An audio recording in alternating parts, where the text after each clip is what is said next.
In my previous video, I show you how to download a free dataset using Kaggle dataset. Today I am using the dataset in Jupyter Notebook. So for that, here I am using my Google Colab. So whenever you are using this Google Colab, we don't need to install any Python platform like Anaconda and PyCharm. You are just simply using this Google Colab from online. So just type on Google Colab.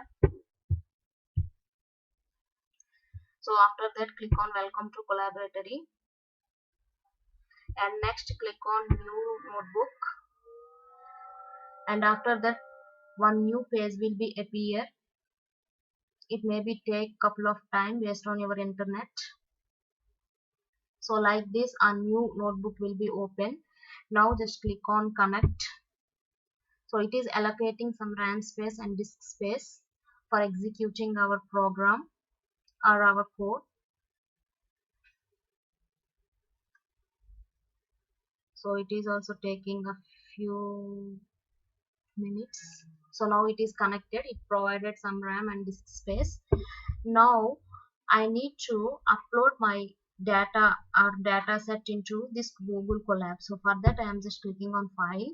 After that I am just clicking on upload, and my data set is available in my desktop. So I am just finding out.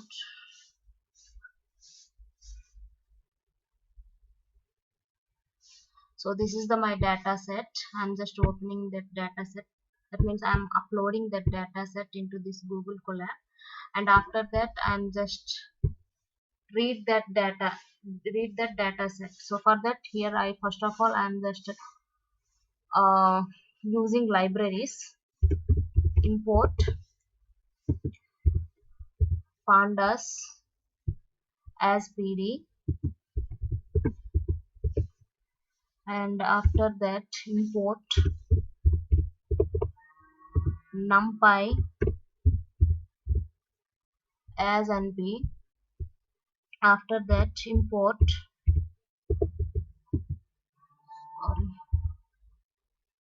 import skeleton. And now I'm executing these libraries using shift enter. Now this is executed. Here I'm not getting any error. If I'm giving any spelling mistake or anything wrong I'm done here, then I'm getting error.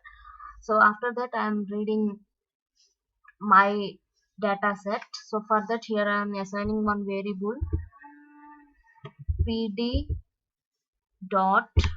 I want to read my data set. So for that, here I am using read. Here I have .csv file. That's why here I am using read underscore csv, and my file name is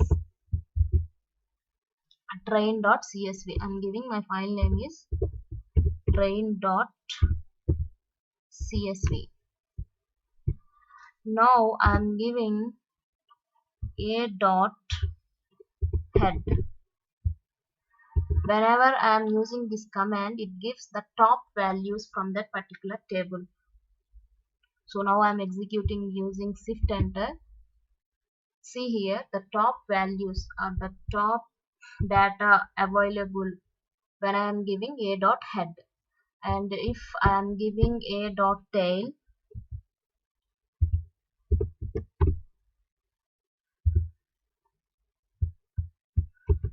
then it gives the data from the last. So here I am executing, I am getting the last data from that particular table. So like this, you can upload the data set and working on that particular data set. If you feel this video is informative for you, then please subscribe. Thank you.